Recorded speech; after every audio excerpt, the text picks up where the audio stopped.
Hoci nevyštudovali medicínu, sú vynikajúcimi liečiteľkami. Nepredpisujú tabletky a na pacientov neútočia injekciami, namiesto toho sa do človeka zahryznú. Reč je o pijaviciach lekárskych. Ak vás trápi vysoký krvný tlak, krčové žily alebo choroby srdca, zbystrite pozornosť. Práve tento príspevok môže byť vhodnou inšpiráciou k liečbe, ktorú ponúkajú pijavice lekárske. Ak sa v budúcnosti rozhodnete podstúpiť hirudoterapiu, čiže liečbu pijavicou lekárskou, ako prvý vás čaká odber krvi. Ten okrem iného prezradí, koľko pijavíc je potrebných na celú terapiu. Zo sortimentu 652 pijavíc je jediná pijavica lekárska schopná pomôcť človeku, ale nie každému. Sú špecifika, pri ktorých sa nesmie používať pijavica. A sú to hlavne problémy s krvou typu hemofília, nedostatok krvných doštičiek a tak ďalej. Jednoducho závažné problémy s krvou, kde to súvisí s tým, že by mohlo nastať príliš dlhodobé krvácanie. Liečivý vampír, ako sa tiež povie tomuto 8 až 15 cm dlhému živočíchovi, sa vydenzifikovaný ukladá na sterilizované miesto. Keď urobí taký zvonček, tak vtedy je vlastne už prisata, za chvíľku už budeš cítiť, že Pijavica liečbu nezvláda sama, musia jej pomôcť ďalšie kolegyne. Ich počet závisí od diagnózy krvi, zdravotného stavu a hmotnosti tela. Nikdy nesmie pijavička behať po tele.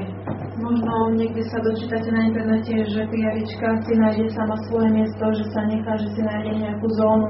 Nie je to pravda, proste pijavičky musíme presne určiť miesto, kde chceme, aby sa prisala, pretože by sa mohla prisať práve na miesto, ktoré sa nesmie. Napríklad priamo na živu nesmie sa prisať.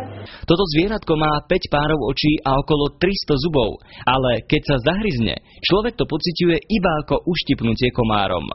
Pijavica lieči takým spôsobom, že do tela strekuje tzv. Bioaktívne látky, kde na rozdiel od tých fánov, ktoré sa šíria, bo tá všeobecná predstava o pijaviciach je taká, že pijavice liečia tým, že filtrujú krv.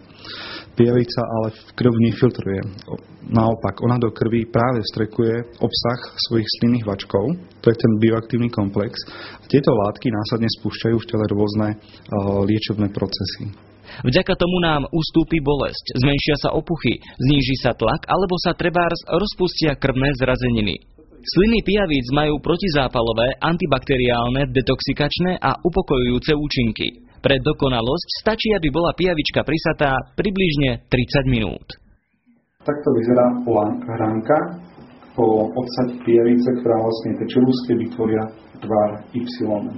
Na oddelenie od tela sa používa lieh, ktorý nanesieme blízko hlavy pijavice.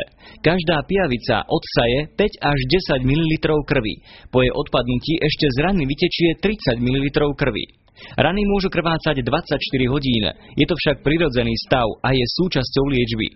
Po odpadnutí pijavice sa rany prelepia sterilným tampónom. Posledná časť procedúry, akú v Bánovciach ponúka pán Dušan Matejovič, spočíva v odbere krvi. Na ňom máte okamžite možnosť vidieť výsledok zlepšenia.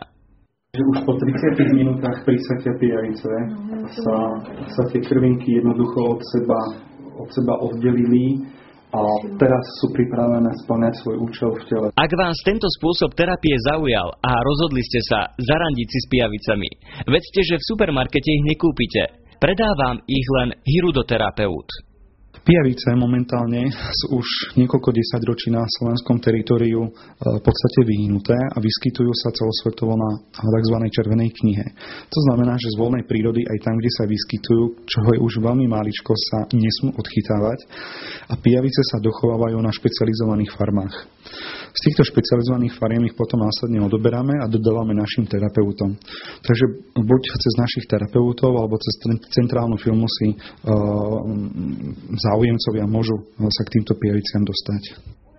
Ak sa vám pijavičky zapáčili, pokojne si ich môžete priviesť aj domov. Nemajú hviezdne maniere, nepotrpia si na prepichové zariadenie či drahé jedlá. Stačí im sklenená nádoba s čistou vodou. Jedinou podmienkou je, aby nebola chlorovaná. Záujemca o domácu liečbu by sa mal najskôr poradiť so skúseným hirudoterapeutom. Základným pravidlom je, že jedna pijavička sa v žiadnom prípade nesmie použiť na viacerých ľudí. Každý človek musí mať vlastné, ktoré sú opätovne pripravené na liečbu po 105 dňoch. Pijavica lekárska sa tak ako pre ľudí používa aj pre zvieratká. Tu je niekoľko záberov z praxe. Hirudoterapia nemá vedľajšie účinky, na druhej strane nie je všeliekom. Na prvý dojem môžu pôsobiť takým dojmom, že pijavice sú v podstate že na všetko, ale nie je to pravda. Pijavica má svoje presné špecifika, ktoré zodpovedajú vlastnostiam aktívnych látok, ktoré strekuje do tela.